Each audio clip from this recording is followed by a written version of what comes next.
une fois, en Basse-Bretagne, un petit garçon qui ne riait jamais. Ne me dites pas que ce n'est pas vrai, c'est Chopic-Jamet de Tréguenec qui m'a raconté l'histoire. La parole de Chopic-Jamet est plus sûre que les écrits officiels de Quimper. Ne me demandez pas non plus où habitait le petit garçon. Il habitait dans un pays où on parle breton, voilà. Vous êtes content avec ça? Bon. Il ne savait pas rire. Il ne riait pas au chat qui joue avec une pelote de laine, aux grimaces non plus, il ne riait pas. Il n'avait pas ri dans son berceau quand il avait fait connaissance avec son pied. Il ne savait même pas rire à sa mère. Pourtant, la pauvre femme avait fait de son mieux pour lui apprendre. Elle lui avait compté les tours du lièvre qui broute dans le petit pré au creux de la main et qui échappe aux 5 doigts pour se réfugier dans le nombril. Mais l'enfant ne riait même pas quand on lui chatouillait le nombril. Il regardait sa mère avec sérieux, affection et indulgence. Quant à son père, il n'osait même pas lever les yeux sur lui, comme s'il était devant un juge. L'enfant, trop sage, n'avait pas d'amis. Les joueurs de Marelle, qui avaient son âge, l'appelaient le Corrigan, parce qu'il avait en lui une âme de vieux avant même qu'il devienne adulte. Personne ne l'avait jamais vu s'amuser. Il passait son temps à s'occuper d'un oiseau qu'il avait mis en cage. Pas pour se réjouir de ses ébats ni de son chant, mais pour le mettre à l'abri des rapaces, des chats et de l'hiver. Il le nourrissait avec soin, lui tenait conversation quand ils étaient seuls. Il avait bon cœur. Mais il ne pensait pas à la liberté. La liberté des bêtes, il faut savoir rire pour avoir des idées pareilles. Il ne savait pas. Une année, à l'approche de Noël, sa mère alla à Plounéour avec la dentelle qu'elle confectionnait la nuit aux dépens de ses yeux. Sur la place, il y avait une boutique de bonbons qui vendait aussi des oranges. La pauvre femme en aurait bien acheté une pour son fils, mais il ne l'aurait peut-être pas mangée. Elle s'en allait en soupirant quand la marchande, une femme inconnue sous une coiffe étrange, lui dit d'une voix douce: « Pour votre fils, Marie-Jeanne, il faudrait un grain de folie. » La mère du petit garçon n'eut pas le temps de s'étonner que l'étrangère connaisse son prénom et les raisons de son désarroi. La femme lui tendait une sorte de noisette grise enfilée sur un lacet. «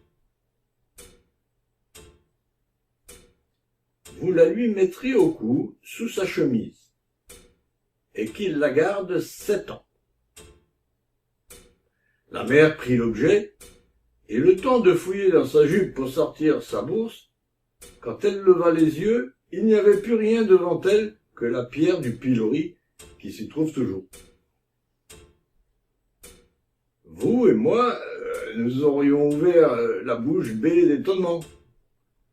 Mais nous n'avons pas mis sur terre un enfant qui ne sait pas rire. La joie de Marie-Jeanne était si grande qu'elle ne chercha pas plus loin. C'est ainsi que le petit garçon, au matin de Noël, trouva dans son sabot la graine couleur de cendre. À peine eut-il passé à son cou et réchauffé un moment sur sa poitrine, qu'on le vit changer de visage. Et soudain, pour la première fois, on entendit son rire. Il se mit à tourner, sauter, danser, en débitant toutes les comptines qu'il avait entendues sans même sourire depuis sa naissance. Il monta sur le dos de son père, qu'il fit trotter comme un cheval de manège, en riant aux éclats. Il défit, pour s'amuser, le lacet de coiffe de sa mère, qui manqua de s'étouffer de joie. Et il riait toujours. Il rejoignit les gamins du quartier pour une partie de Colin Maillard, et quand il rentra le soir, il avait déchiré son fond de culotte en montant aux arbres. Avant de se coucher, il ouvrit la cage et libéra son oiseau.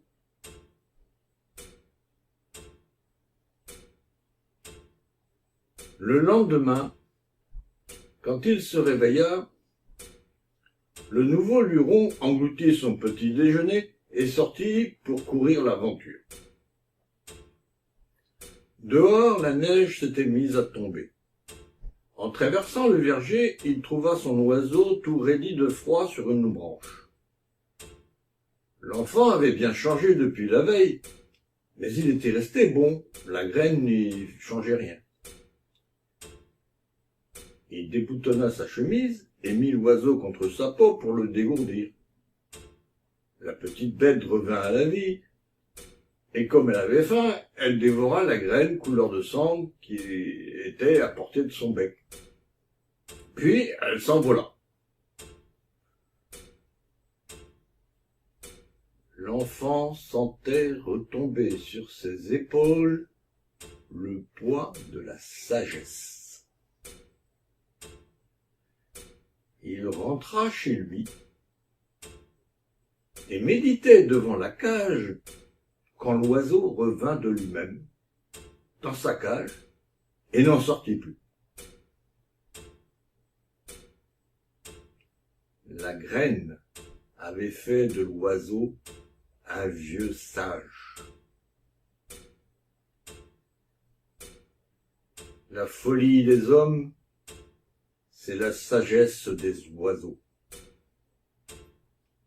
Et quand un oiseau devient sage,